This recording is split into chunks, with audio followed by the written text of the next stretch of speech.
I found a never-seen-before friendship bracelet on my boyfriend's wrist and lip gloss in his pocket. When I confronted him, he snarled, "It's for my niece. Mind your business." I stayed silent. That was 4 days ago this morning. He can't stop crying about why I did what I did. When I met my BF Theodore and he seemed perfect, I never told him my dad was ultra-rich. Not because I wanted him to pay for everything, but because if there's one thing my dad taught me, it's that boys only want one thing from girls. Still, our relationship was perfect. We had the passwords to each other's everything, and he wanted to make sure that I always existed in my femininity, which meant he paid for everything and complimented every single meal I cooked for him, even when it came out a little burnt. But one day he turned his Find My iPhone location off. I didn't mind too much, but I still confronted him because I hated leaving things unspoken. So now, a man can't even have any privacy. I do everything for you. His reaction was so uncanny that I immediately broke into tears. That's when he took a break from his yelling to hold me. "I'm sorry, baby, it's just been a tough day at work." I turned it off because I just wanted some independence. His words should have been comforting, but they weren't. Because he said them really fast, and the second I stopped crying, he returned to playing Call of Duty. So the next morning when he left for work, I called my dad. "Honey, I trust your instincts, but Theodore seems like a good guy," he said. That same day, Theodore never came home. When it was 1 a.m., I texted asking where he was and responded saying he was on a work trip. What the F? I instantly knew something was wrong, but it was clear that he wasn't going to tell me the truth. So I just let him think that he had somehow gotten away with his lie. When he came home the next morning, he snuggled into bed beside me. It was obvious that he was exhausted. As soon as I heard him snoring, I shot up out of bed. On his wrist was a Claire's friendship bracelet, and sticking out of his pocket was a lip gloss from Justice. My eyebrows furrowed. Maybe he had run into his niece. None of it made sense. That evening, I served him his favorite meal and a glass of very strong whiskey. I waited until his eyes looked glossed over to ask him more questions. "So did you get to see anyone while you were away?" I watched closely as his face strained for a second before answering. I guess I saw a girl, my niece. That is why do you ask?" My heart skipped a beat. His niece lives 2 states away. He's never mentioned her traveling, let alone visiting him randomly. "Oh, cool. Yeah, I saw the bracelet on your wrist. Yeah, that was my niece's." He stuttered and almost dropped his fork. Over the next few days, I regretted bringing it up because it only helped him to get better at covering his tracks. One evening after eating dinner, he told me he was leaving to volunteer for the night shift at some faraway soup kitchen. "Theodore, in our 3-year relationship, you've never once mentioned anything to do with volunteering?" "Well, I don't know. I just wanted it to be my thing, I guess," he rebutted. He then proceeded to actually send a link to the faraway soup kitchen in question, and when he was gone, he even sent photos of him working. Okay, so maybe I was just being paranoid. That's what I tried to tell myself. But unfortunately, just 12 hours later, it was disproven. Because when he came home and slept, I unpacked his backpack for him. I thought I was doing him a favor. But in the midst of his dirty socks, I found a drawing. It looked like it was done by a child, and it was a photo of him and what looked like a 10-year-old girl kissing on a bed together. At the bottom, it was signed with a heart and the name Lily. I've never heard him mention a Lily. Luckily, I didn't need to keep scheming, because that's when I got a text from my dad. It was a screenshot of Theodore making a booking at one of his Airbnb listings. Theodore had booked it for 4 days from then. It was a log cabin in the middle of nowhere. And he obviously didn't know my dad owned it because the next day he again told me about a work trip. And guess what? He lied about the location. But again, I played dumb. "Wow, honey, you work so hard, I love you." And that idiot ate it up. They always do. When the day came, I waited until 6 hours had passed since he left and drove to the log cabin. As I parked and sneaked my way to the window, I could feel my heart beating in my chest. That's when I saw it. Multiple 9-year-old girls completely unclothed with him. I immediately vomited into the grass beside me. I dug my nails into my palms so hard I saw red. It was one of those moments that no one prepares you for. My hands trembled as I tried to take a photo. I sent it to my dad, and he replied straight away. He told me he was on his way and would be here in a few minutes. He showed up not even a minute later, and as soon as he got out, he turned to me, his face grim. "We need to get those girls out now. I called the police already, but we need to do it before they arrive in case he does something desperate." I nodded, my mouth dry with fear. We had to act fast. Dad motioned for me to go around to the back door while he took the front. I crept around the side of the cottage, keeping low beneath the windows. My hands were shaking so badly I could barely grip my phone. The back door was unlocked. I slipped inside as quietly as possible, finding myself in a small kitchen. I think Theodore heard us or something, because instantly I could hear Theodore in the front room, his voice frantic as he started barking orders at the girls. "Get your things. Move, we're leaving right now." One of the girls appeared in the kitchen doorway. She froze when she saw me, her eyes wide with fear. She looked about 11 with dark braids and a Justice t-shirt that was way too big for her. "It's okay," I whispered, holding my finger to my lips. "I'm here to help you." She looked uncertain, glancing back toward Theodore's voice. I reached out my hand to her just as a crash came from the front room. Dad had made his move. I heard Theodore yell in surprise, followed by the sound of a struggle. The girl with braids ran to me, then grabbing my hand. "Please help my friends," she whispered. I nodded and moved toward the front room, the girl behind me. The scene was chaos. Dad had Theodore pinned against the wall, the baseball bat on the floor beside them. The other girls were huddled together on the couch, watching with wide eyes. "Get the girls out," Dad shouted to me, struggling to keep Theodore under control. I rushed to the couch. "Come with me quickly. I told the girls we're going to keep you safe." They hesitated for just a second before following me. I led them out the back door. The siren's getting louder now. Theodore was screaming threats behind us, his voice filled with rage. "You're dead. You hear me? You're dead. They'll find you." I tried to block his words from the girls' ears as I hurried them toward our car. The oldest-looking girl, maybe 12, was helping the youngest, who couldn't stop crying. It broke my heart to see them so terrified. We reached the car just as the first police cruiser pulled up the driveway, lights flashing. 2 officers jumped out, hands on their weapons. I quickly explained who I was and pointed them toward the cottage. "My dad's inside restraining him," I said, my voice shaking. "There are cameras set up showing everything." The officers nodded and rushed toward the cottage. I stayed with the girls, trying to comfort them as best I could. The one with braids told me her name was Zoe. The oldest was Mia, and the youngest, still crying, was Emma. The 4th girl who hadn't spoken yet was Lily, the same Lily from the drawing. Detective Martinez arrived about 10 minutes later with more officers and a social worker. They took the girls aside one by one to talk to them. While I gave my statement, I watched as Dad emerged from the cottage,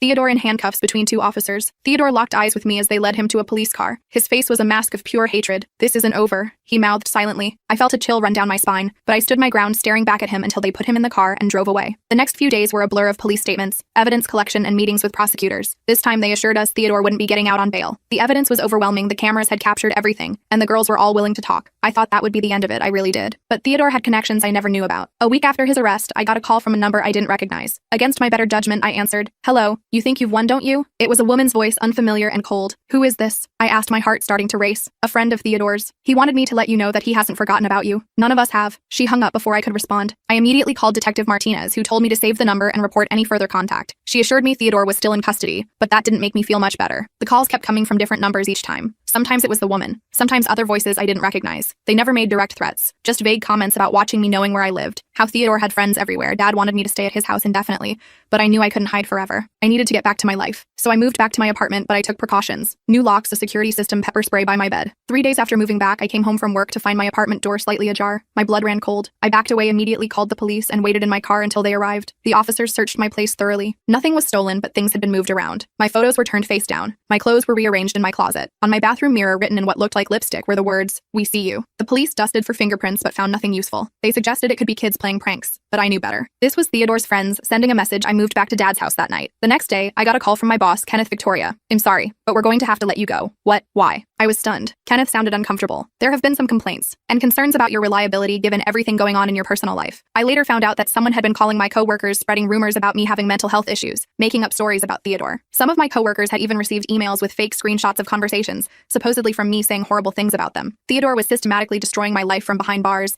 I felt helpless, trapped, and increasingly isolated. The only people I could truly count on were Dad and Detective Martinez. Martinez suggested I document everything and stay vigilant. "Hes trying to break you down," she explained. "Make you too exhausted to follow through with testifying." The preliminary hearing was scheduled for the following month. As it approached, the intimidation tactics escalated. Dad's car tires were slashed. Dead flowers were delivered to his house. Someone created fake social media accounts in my name, posting disturbing content that made me look unstable. I was starting to crack under the pressure. One night, I broke down completely sobbing in Dad's kitchen. "Maybe we should just drop it," I cried. "Move away. Start over somewhere else." Dad sat beside me, putting his arm around my shoulders. "That's exactly what they want," he said gently. "If we run now, Theodore wins, and those girls don't get justice." He was right, of course, but knowing that didn't make it any easier to bear. 2 weeks before the hearing, I received a package at Dad's house. Inside was a USB drive. Against my better judgment, I plugged it into my laptop. It contained dozens of photos of me shopping, getting coffee, talking with friends. Some were taken through windows, some on the street. All recent. All showing I was being watched constantly. I called Martinez immediately. She came to collect the USB as evidence and promised to increase patrols around the house, but we all knew they couldn't watch us 24/7. That night, I couldn't sleep. Every sound made me jump. Around 3 a.m., I heard a noise downstairs, a soft click like a door opening. I froze, listening intently. There it was again, a creak on the stairs. Someone was in the house. I grabbed my phone and the pepper spray,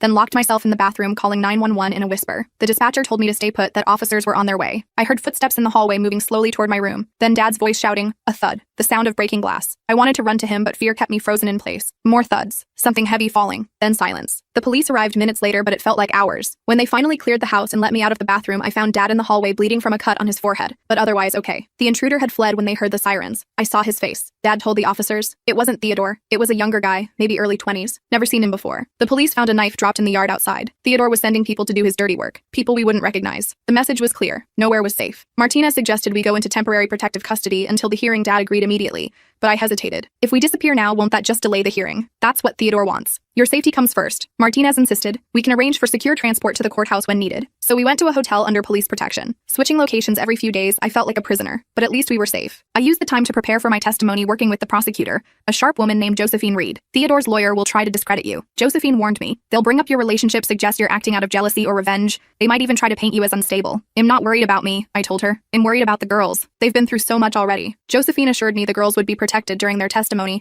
able to speak from another room via video if necessary. But I still worried Theodore had proven how far his reach extended. The night before the hearing, I barely slept. I kept thinking about Theodore's face when they arrested him at the cottage, that look of pure hatred, the silent promise of revenge. What if his intimidation worked? What if one of the girls was too scared to testify? Morning came too quickly. 2 police officers escorted Dad and me to the courthouse in an unmarked car. The building was swarming with security, which should have made me feel safer, but somehow only heightened my anxiety. As we walked toward the courtroom, I spotted a familiar face in the crowd, Vanessa, my former coworker. She quickly looked away when our eyes met. Was she here for Theodore? How many others had he manipulated inside the courtroom? I finally saw Theodore again. He was wearing a suit, his hair neatly combed, looking for all the world like a respectable businessman, instead of the monster I knew him to be. He smiled at me, actually smiled as if we were old friends meeting for coffee. I felt sick, but forced myself to look straight ahead. I wouldn't give him the satisfaction of seeing me afraid. The hearing began with opening statements. Theodore's lawyer, a slick guy named Raymond Brooks, painted him as a misunderstood volunteer who worked with troubled youth. He suggested the girls had misinterpreted innocent affection, that Dad and I had jumped to conclusions due to relationship problems. When it was my turn to testify, I felt surprisingly calm. I told the truth simply and clearly,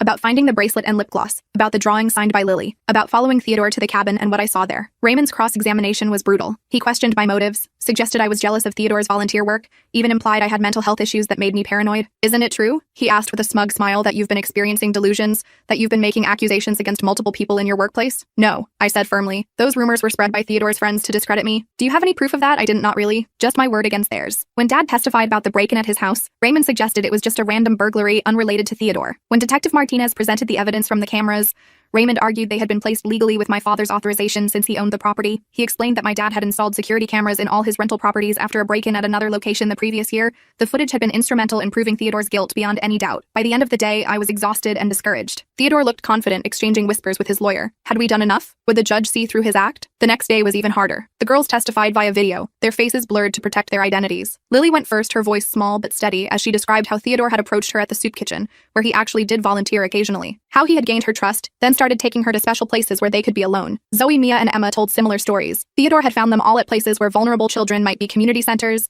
after-school programs, soup kitchens. He had posed as a caring mentor, someone who wanted to help them. Then slowly, methodically, he had isolated them from others and begun the abuse. Raymond's cross-examination of the girls was limited by the judge, but he still managed to suggest they might be confused about what happened, or that they had been coached by the prosecution. The final witness was a surprise. A young woman named Jackie, maybe 20 years old. She approached the stand looking nervous but determined. I was one of Theodore's victims 10 years ago. She testified I was 8 when he started grooming me. He was a volunteer at my elementary school. Jackie explained that she had seen Theodore's arrest on the local news and had come forward immediately. She described a pattern identical to what the younger girls had experienced: the grooming, the isolation, the abuse. I never told anyone, until now. She said, her voice breaking slightly. I was too ashamed, too scared, but I couldn't stay silent anymore. Not when I knew there were other girls. Raymond tried to discredit Jackie too, suggesting she was seeking attention or financial gain, but her testimony was powerful, showing Theodore's pattern of behavior over many years. The hearing concluded with closing arguments. Josephine emphasized the overwhelming evidence against Theodore, the testimony of multiple victims, the video evidence, the pattern of behavior. Raymond argued that the evidence was circumstantial, that Theodore was being persecuted for trying to help troubled children. The judge took only 30 minutes to decide there was more than enough evidence to proceed to trial. Theodore would remain in custody, denied bail due to the risk of witness intimidation and flight. It should have felt like a victory, but I knew it was just the beginning. The trial itself wouldn't start for months, giving Theodore plenty of time to continue his campaign against us. As we left the courthouse, reporters swarmed around us. Dad shielded me as best he could, but their questions still reached my ears. Is it true you fabricated evidence against your boyfriend? Sources say you have a history of mental illness. Can you comment? Did you set Theodore up because he was planning to leave you? Theodore's smear campaign had reached the media. I kept my head down and pushed through the crowd to our waiting car. That night, back at the hotel, I received a text from an unknown number. This is just the beginning. By the time the trial starts, no one will believe a word you say. I showed it to Martinez, who added it to the growing file of harassment evidence. She looked worried. We need to be prepared for things to get worse before they get better. She was right. Over the next few weeks, the intimidation tactics became more sophisticated. Someone hacked my email and social media accounts, sending inappropriate messages to everyone in my contact list. My old boss received emails supposedly from me threatening him and his family. The local newspaper ran a story questioning my credibility,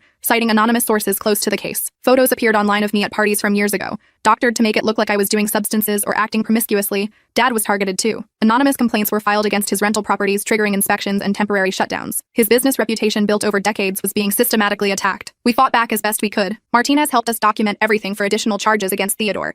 Dad hired a cybersecurity expert to secure our accounts and trace the attacks. Josephine prepared motions to prevent character assassination during the trial, but it was exhausting. Every day brought a new attack, a new angle we hadn't anticipated. Theodore's network was extensive and determined. Then about 2 months after the hearing, we got an unexpected break. One of Theodore's friends, a guy named Kyle, was arrested for the break-in at Dad's house. His fingerprints matched those found on a window frame. Under questioning, Kyle revealed that Theodore had been coordinating everything from jail, using a contraband cell phone smuggled in by a guard he had bribed. The guard was identified and arrested, the phone confiscated. On it were messages between Theodore and at least a dozen people detailing the harassment campaign against us. There were also messages to other potential victims, girls he had been grooming before his arrest. It was the break we needed. Theodore was transferred to a higher security facility, his communications strictly monitored. Many of his friends were charged as accessories. The intimidation didn't stop completely, but it decreased significantly. As the trial date approached, I started to feel cautiously optimistic. We had survived Theodore's worst attempts to silence us. The evidence against him was stronger than ever. Justice for Lily, Zoe, Mia, Emma, Jackie, and who knew how many others was within reach. But I had underestimated Theodore's desperation. 3 days before the trial was set to begin, I received a call from Detective Martinez. Victoria, I need you and your dad to come to the station right away. There's been a development. When we arrived, Martinez led us to a private room. Theodore has made an offer through his lawyer. She explained he's willing to plead guilty to reduced charges if you agree not to testify. Reduced charges? Dad asked, his voice rising. After everything he's done, Martinez looked uncomfortable. He'd still serve time, but significantly less than if he's convicted on all counts. Why would we ever agree to that? I asked. Martinez hesitated. He's threatening to release certain materials, videos he claims to have made of you during your relationship without your knowledge. My blood ran cold. That's impossible. We lived together. I would have known. He says they were taken when you were sleeping or in the shower. We don't know if he's bluffing, but his lawyer seems confident. I felt violated all over again.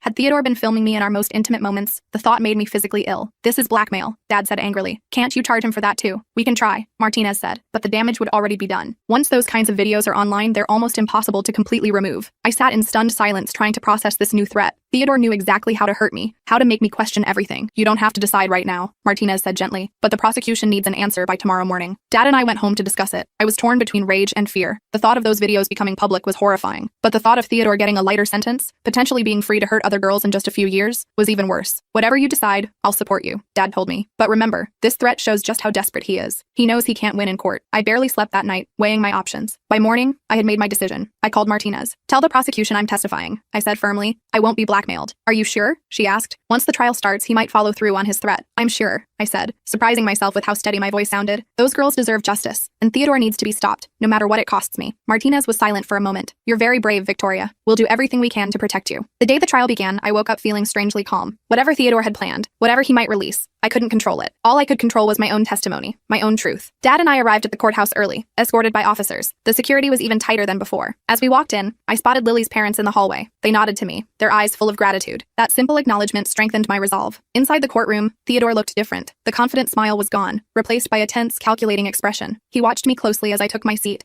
as if trying to determine if his threat had worked. The trial began with opening statements. This time, Theodore's new lawyer, a woman named Christina Powell, took a different approach. Instead of denying the allegations, she suggested Theodore had a sickness, that he needed help rather than punishment. When it was my turn to testify, I walked to the stand with my head held high. Christina's cross-examination was even more aggressive than Raymond's had been. Ms. Jackson, isn't it true that you were jealous of the time Mr. Howard spent volunteering with children? No, I replied calmly. I was suspicious because his behavior changed suddenly and dramatically. And you decided to spy on him rather than having an honest conversation? I tried having honest conversations. He lied repeatedly. She pressed on, trying to paint me as obsessive, unstable, vindictive. But I remained calm, sticking to the facts. When she hinted at the existence of private videos, I didn't flinch. Ms. Powell, if such videos exist, they were taken without my knowledge or consent, which is itself a crime. But they don't change what I saw at that cabin. The girls testified next, their stories consistent and heartbreaking. Jackie returned to testify as well, along with 2 more women who had come forward after seeing the news coverage, all former victims of Theodore from years past. The evidence was overwhelming. The videos from the security cameras my dad had installed in his rental properties, the messages on Theodore's contraband phone, the testimony of so many victims spanning a decade. Throughout it all, I waited for the other shoe to drop, for Theodore to follow through on his threat. Each day I checked online anxiously, expecting to find my most private moments exposed to the world. But nothing happened. Either the videos didn't exist, or Theodore had realized they would only add to his charges. After 2 weeks of testimony, the case went to the jury. They deliberated for less than 5 hours before returning with a verdict, guilty on all counts. As the judge read out the verdict, I watched Theodore's face. The mask finally slipped completely, revealing the monster beneath. His eyes burned with hatred as he looked at me, but I didn't look away. He had no power over me anymore. The sentencing hearing was scheduled for the following month. In the meantime, Theodore was held without bail, his communications strictly monitored. The harassment stopped completely. Life slowly began to return to normal. I found a new job at a company owned by one of Dad's friends. I started therapy to process everything that had happened. I even went on a few dates, though it was hard to trust again after Theodore. The day of the sentencing hearing arrived. The courtroom was packed with supporters, not just for me, but for all of Theodore's victims. Lily and her family were there. So were Zoe, Mia, Emma, Jackie, and the other women who had testified. Theodore sat stone-faced as the judge delivered his sentence. 30 years without possibility of parole, followed by lifetime registration as a SX offender, and strict monitoring if he was ever released. It wasn't forever, but it was enough. Theodore would be an old man before he had another chance to hurt a child. As they led him away, Theodore looked back at me one last time. I thought he might threaten me again, or curse me. Instead, he just looked, defeated. His network had been dismantled, his tactics exposed, his crimes laid bare for all to see. Outside the courthouse, I hugged Lily's parents,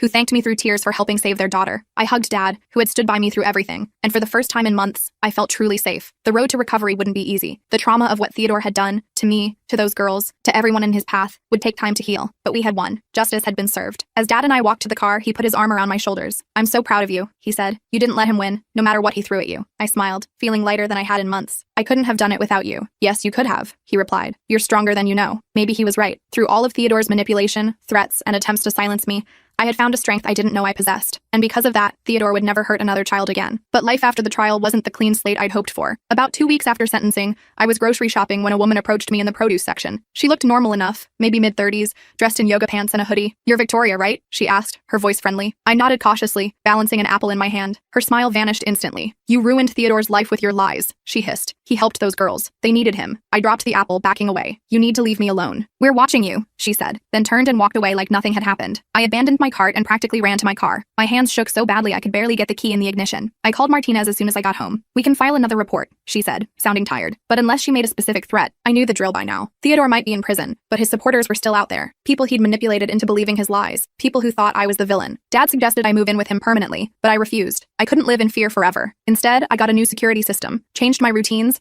and started taking self-defense classes. Small steps toward reclaiming my life. The nightmares were the worst part. I'd wake up gasping, convinced Theodore was standing over my bed. Sometimes I dreamed about the cabin, about what might have happened if we'd arrived too late. Other times I dreamed about the girls, their faces blending together in my mind. My therapist, Dr. Patel, said the dreams were normal. "Your brain is processing trauma," she explained during one session. "Give it time. Time." Everyone kept telling me to give it time. But how much time does it take to forget the image of a grown man with a child? How many years until I stopped flinching when someone approached me unexpectedly? 3 months after the sentencing, I got a letter from the prison. Theodore had written to me. I stared at the envelope for a long time before calling Martinez. "You don't have to read it," she said. "I can take it as evidence of continued harassment." But curiosity got the better of me. I needed to know what he could possibly have to say. The letter was short, just 3 sentences. "I forgive you for what you did to me. I'm getting help now. When I get out, I'll find you so we can talk properly." I felt sick reading it. Even now, he was trying to manipulate me, to make me doubt myself. And that last line, was it a threat? Martinez thought so. She added the letter to Theodore's file and had his prison privileges restricted. Life went on. I focused on work, on rebuilding friendships that had fractured during the trial. Some people never came back into my life. They'd believed Theodore's lies, or maybe they just couldn't handle the darkness of what had happened. But others stood by me, and I made new friends too. Dad and I grew closer than ever. He'd always been protective, but now he understood why. We had both seen the worst of humanity, and we'd faced it together. 6 months after the sentencing, I got a call from Martinez. "Theodore was attacked in prison," she said without preamble. "He's in the hospital." My stomach dropped. How bad is it? Bad enough. Multiple stab wounds. They're not sure if he'll make it. I sat down hard, unsure how to feel. Should I be happy? Relieved? I felt neither. Just numb. "Apparently word got around about his crimes," Martinez continued. "Child predators don't do well in prison." I thanked her for letting me know and hung up. Then I sat on my couch for hours, staring at nothing. I didn't want Theodore dead. I wanted him to serve his time, to never hurt another child, but I couldn't pretend to be sad about his suffering either. Theodore survived the attack, but barely. He spent weeks in the prison hospital before being transferred to solitary confinement for his protection. Martinez kept me updated, knowing I needed the information to feel safe. Life settled into a new normal. I dated occasionally, though I was upfront about my trust issues. Most guys couldn't handle my story, but I didn't blame them. It was a lot to take on. Almost a year after the trial, I was leaving work when I spotted a familiar face in the parking lot. Lily's mom, Carol, was leaning against my car. "Sorry to ambush you," she said as I approached. "I got your work address from Detective Martinez. I hope that's okay." I nodded, suddenly nervous. "Is everything all right? Is Lily okay?" Carol smiled, her eyes crinkling at the corners. "Lily's doing really well, actually. That's why I wanted to see you. She's been asking about you." We went for coffee, and Carol showed me pictures on her phone. Lily looked different, older, happier. She was in therapy, Carol explained, and it was helping. She'd even joined a soccer team. "She calls you her guardian angel," Carol said,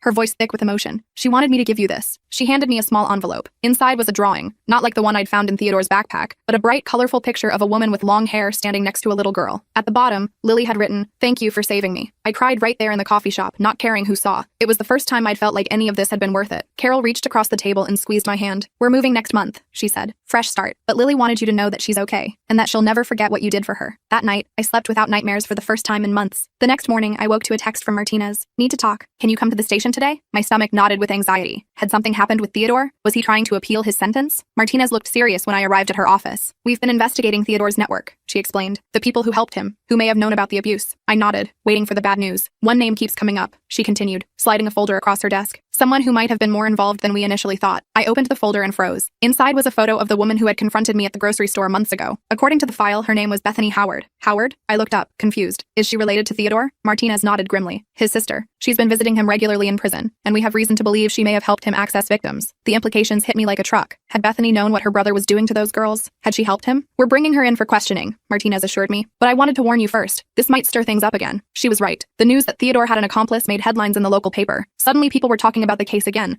rehashing details I'd tried to put behind me. Bethany denied everything, of course, but the evidence against her was mounting. text messages between her and Theodore, witness statements placing her at locations where he'd met some of the girls, and most damning of all, a storage unit rented in her name containing children's clothing, toys, and more disturbing drawings. A new trial date was set, this time with Bethany as the defendant. I would have to testify again, reliving everything I'd been trying to forget. The night before the preliminary hearing, I got a call from Martinez. "Victoria, I need you to come to the station right away. There's been a development." My heart raced as I drove to the police station. What now? Had Bethany fled? Had Theodore somehow gotten out? Martinez met me in the lobby, her expression unreadable. "Before I tell you what's happened, I need you to prepare yourself. This is going to be difficult to hear." She led me to a small conference room where Dad was already waiting, looking pale and worried. A man I didn't recognize sat across from him, tall, balding, in an expensive suit. "This is Alan Brooks from the FBI," Martinez said, closing the door behind us. "He's been investigating a network of child predators that we believe Theodore and Bethany were part of." My mouth went dry. "A network? You mean there are more of them?" Alan nodded solemnly. "We've been tracking this group for over a year. Theodore Howard was on our radar before you ever came forward." I sat down heavily, trying to process this. "So you knew? You knew what he was doing to those girls?" "We suspected," Alan clarified. "But we didn't have enough evidence to make arrests. We were building a case against the entire network." "And now?" Dad asked, his voice tight with anger. "Thanks to the evidence collected during Theodore's trial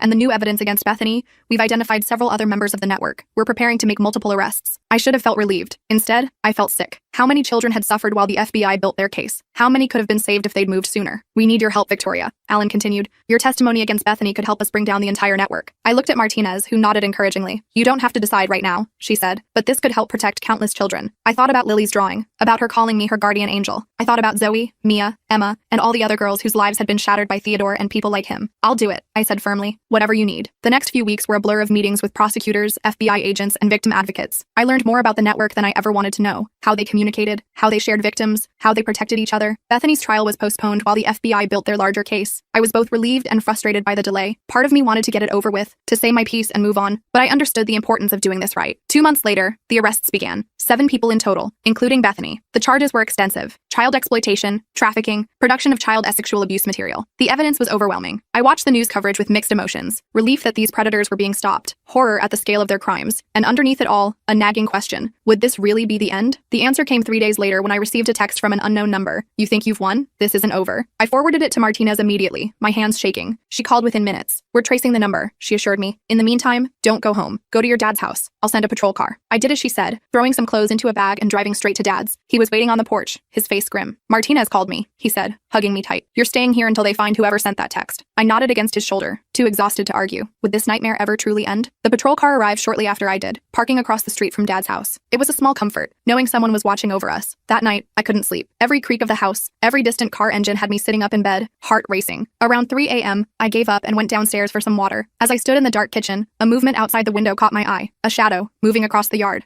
I froze, watching as it approached the back door. I backed away slowly, reaching for my phone, but before I could call for help, I heard the unmistakable sound of breaking glass. Someone was breaking in. I ran for the stairs, phone in hand, dialing 911 as I went. "Someone's breaking into my father's house," I whispered to the dispatcher. "There's a patrol car outside, but I don't think they've seen anything." "Stay on the line," the dispatcher instructed. "Officers are being notified." I made it to Dad's room, shaking him awake. "Someone's in the house," I hissed. Dad was instantly alert, reaching for the baseball bat he kept beside his bed. "Stay behind me," he whispered, moving toward the door. We could hear footsteps downstairs, moving through the kitchen, then the creak of the stairs. Dad positioned himself in the hallway, bat raised. I stood in the bedroom doorway, phone still pressed to my ear, heart pounding so loud I was sure the intruder could hear it. A figure appeared at the top of the stairs. In the dim light, I couldn't make out their face, but I could see they were holding something. A knife? A GN? Dad didn't hesitate. He swung the bat, connecting with the intruder's arm. There was a cry of pain, and whatever they'd been holding clattered to the floor. The intruder lunged at Dad, tackling him to the ground. They struggled in the hallway, grunting and thrashing. I stood frozen, useless, until I heard sirens approaching. "The police are coming," I shouted. The intruder looked up, and in that moment, I saw their face. It was a man I didn't recognize, young with a shaved head and wild eyes. He scrambled off Dad and ran for the stairs. Dad tried to grab his leg but missed. We heard him thundering down the steps, then the crash of the front door being thrown open. The patrol officers were already out of their car, weapons drawn. "Stop! Police!" one shouted. But the intruder kept running, disappearing into the darkness between houses. Dad and I sat on the porch, shaken but unharmed, as more police arrived. The house was searched, evidence collected. The intruder had dropped a knife in the hallway, long, sharp, clearly meant to do harm. "He was here to cull us," I said quietly to Martinez when she arrived. "Wasn't he?" She didn't sugarcoat it. "It looks that way. But we'll find him, Victoria. I promise." They did find him, 3 days later, trying to leave the state. His name was Jason Taylor, and he had connections to Bethany Howard. Text messages on his phone proved she had ordered the attack from jail, promising payment from a hidden account. New charges were filed against Bethany. Jason took a plea deal, giving up information about the network in exchange for a reduced sentence. One by one, the pieces of Theodore's world were falling apart. I stayed at Dad's house for another week, until we were sure there were no more threats. Then, reluctantly, I went back to my apartment. It didn't feel like home anymore. Nowhere did really. But I couldn't hide forever. The trials began a month later. First Bethany, then the others. I testified at each one, telling my story over and over until the words felt hollow in my mouth. But it worked. One by one, they were convicted, sentenced to decades in prison. Theodore, still in solitary confinement, was charged with additional crimes based on new evidence. His sentence was extended, ensuring he would never walk free again. As the last trial concluded, Martinez pulled me aside. "It's over, Victoria. Really over this time. They're all going away for a very long time." I nodded, wanting to believe her. What about their supporters? The people who confronted me? Who sent threats? Most of them have gone quiet since the arrests. Without Theodore and Bethany directing them, they've lost their focus. She squeezed my arm gently. "You can start living your life again." Living my life. It sounded so simple yet so impossible. Who was I now, after everything that had happened? The woman who had loved Theodore was gone. In her place was someone harder, warier, but stronger too. I started small. I went back to work. I had dinner with friends. I visited Lily and her family before they moved away, promising to stay in touch. I helped Dad renovate his kitchen, a project we'd talked about for years. Slowly, the nightmares became less frequent. I could go days, sometimes weeks without thinking about Theodore. The woman in the grocery store faded from my memory, replaced by ordinary interactions with ordinary people. 6 months after the last trial, I met someone. His name was Michael, and he was kind and patient and understood when I needed space. On our third date, I told him everything. He listened without judgment, then thanked me for trusting him with my story. A year after Theodore's sentencing, I received a letter from the prison. For a moment, panic gripped me. Was it from him? But the return address was different. Inside was a short note from a prison guard. "Theodore Howard died last night. Heart attack. Thought you should know." I sat with the letter for a long time, trying to identify what I felt. Not joy, not exactly. Relief, maybe. Closure. The certainty that he could never hurt anyone again. I called Martinez, then Dad. They both offered to come over, but I told them I was okay. And surprisingly, I was. Theodore no longer had power over me, in life or in death. That night, I dreamed of the cabin, but this time, I wasn't afraid. I walked through the door confidently, gathered the children, and led them into the sunlight. They were safe. We all were. When I woke, I felt lighter somehow. The weight I'd carried for so long had finally begun to lift. Theodore was gone. His network was dismantled. The children he had hurt were healing, moving forward with their lives. And so was I. I still have moments of fear, of course. Days when a stranger's glance makes my heart race, or when a sound in the night has me reaching for my phone. But those moments are fewer now, and less overwhelming when they come. I've started volunteering at a children's advocacy center, helping kids who have experienced trauma. It feels right, using my experience to make a difference, to turn something horrible into something helpful. Dad says he's proud of me, but I think he's the one who deserves the credit. He believed me when others didn't. He stood by me through everything. He taught me that sometimes the people who seem perfect are anything but, and that the truth, however painful, is always worth fighting for. As for Theodore, I try not to think about him much anymore. He doesn't deserve space in my thoughts. Instead, I think about Lily, about her drawing and her soccer team,